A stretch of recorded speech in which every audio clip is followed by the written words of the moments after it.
Hello everyone, following on from the video the other day about ticket sales in boxing and stuff,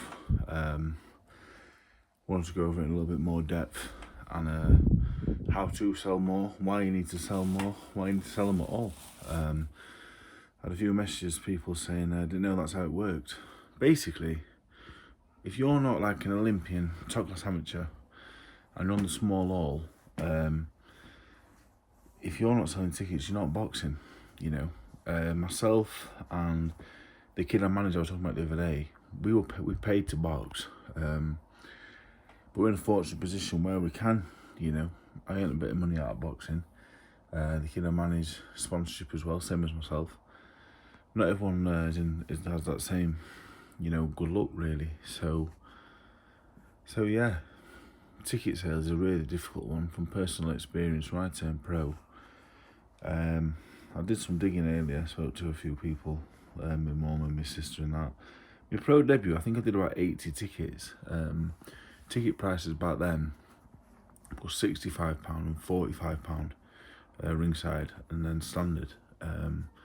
So, you know, say average out, I sold 80 at £52.50. You know, looking at just over £4 grand.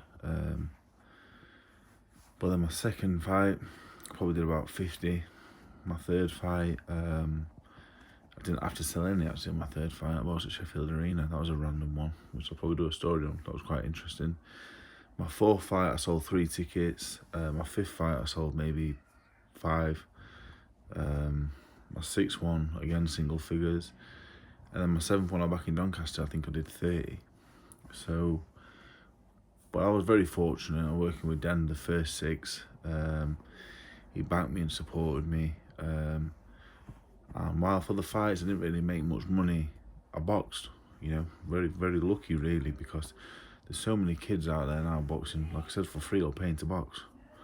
And the first 6 fights, I made a few quid on a few of them, but at least I boxed. There's so many boxers out there that, you know, the 10 week out the boxing, 6 week out the boxing, 4 week out the boxing, and then fight night, fight week, they've got an injury or, you know, something's happened and they're off, but they haven't done the tickets, and that's simple as that. A few people saying about promoters, promoters are greedy. Small or boxing promoters, I don't buy that. I don't agree with that at all. Last few years I've worked with a few, not worked with them, but like I've seen the inner workings of what goes on, in terms of, you know, how much money they have to put down. You have to get a venue, paramedics, you know, yeah, like venue hire, paramedics, the referee, judges, sanction fees maybe for titles if there's a title fight on. Some smaller shows, you know, have title fights on. So it's difficult. I don't put any blame on the promoter. It's the game, you know. There's a lot of money goes in. That's even before the boxing, you know. Just having the venue and everything that's required to put a show on, you wouldn't believe the cost. So I don't put blame on the promoter at all, to be honest. It's just a hard game. So for me, I ended up boxing on Sky again. I was lucky really because I was an heavyweight, and mainly because I was an heavyweight really. I would say, and some kid, lots wouldn't, but I was a big heavyweight, and people thought that I would come across well, and I eventually got an opportunity on Sky, which didn't go to plan, and I ended up in the away corner. Ended up boxing White and Ortiz and getting an opportunity through that. But I still never sold many tickets, to be honest. I never sold many at all. I never really had many friends. So ticket selling is hard. And like it's on the title, how to. For me, like, I got popular. Social media. I think social media is probably the number one, is the key in securing ticket sales, sponsorship, notoriety, and promoters and senior maybe taking a shine to you. But I think it's difficult because I think what I say to the kids I train and manage, you got to be yourself. I've got Joe Hayden, he's got 11,000 followers on Instagram, but he's just an out and out sportsman. He's not a showman, he's not a big talker. He's an athlete, you know. He trains hard. he gets up every day and trains hard, but he's not one for the social media. He's not one for Instagram captions, and he's not one for doing YouTube videos. I always could talk and bit of a, would I say a showman? Probably not, but I could always talk and articulate myself, and it came natural to me. So I was very fortunate. So social media is the number one thing. But the advice I give to the kids I train, man, is look, if you're not comfortable going on social media and, you know, putting videos on and stuff like that, then don't do it.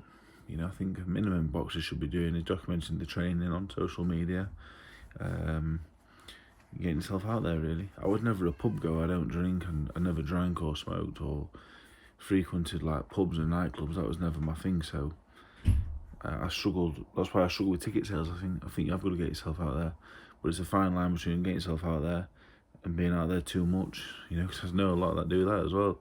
Sell a lot of tickets, but they're not going to go anywhere because they're out too much.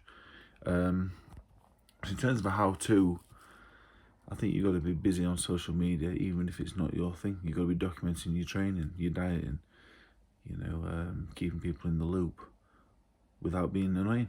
You know, that's my how-to. Social media is the way to go. I think just getting yourself out there. You've got to put yourself out there, I think. I did really well with it, but I wish I did a little bit more.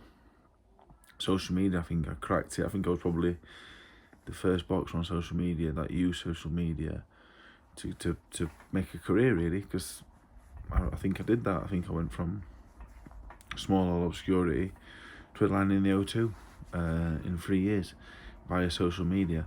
But I wish I'd have got out more around my local area, in the pubs, maybe in the daytime, obviously, and mixing and going to events and stuff and putting yourself out there. You know, if you believe in yourself, you've got to put yourself out sometimes. So that would be my advice on that.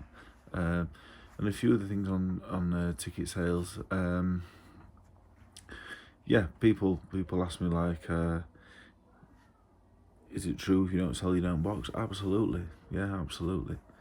I could give you a million examples. I won't, so I don't want to use any names. But if you don't put that pot money in and cover your opponent, you're not boxing. And again, there's no blame goes on the promoters, because why should the promoter lose out?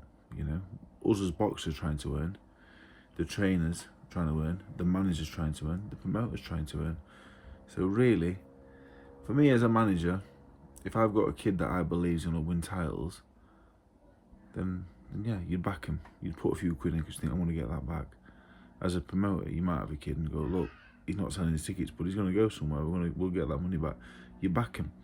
But some kids, they're just not going to go anywhere. And if they're not selling tickets, why would you lose out just so that kid can box? It sounds harsh, but it's business, you know. That's what I'm doing lately, just backing myself with the money, because I know I can get into big fights again and get that money back and more. So this was just a follow-up on the other day with a little bit of a how-to. I'm not sure. I think it's good advice. You know, I did pretty good myself with it in the end. You just got to keep pushing.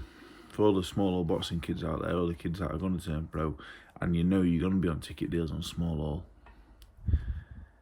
Yeah, you gotta really push yourself. You know, your friends, your family, you got to do the reading. Because if you don't, you're not going to go anywhere. Because no one's going to do you any favours. Because if you was an Olympian, you'd be signed on a deal and not have to sell a single ticket.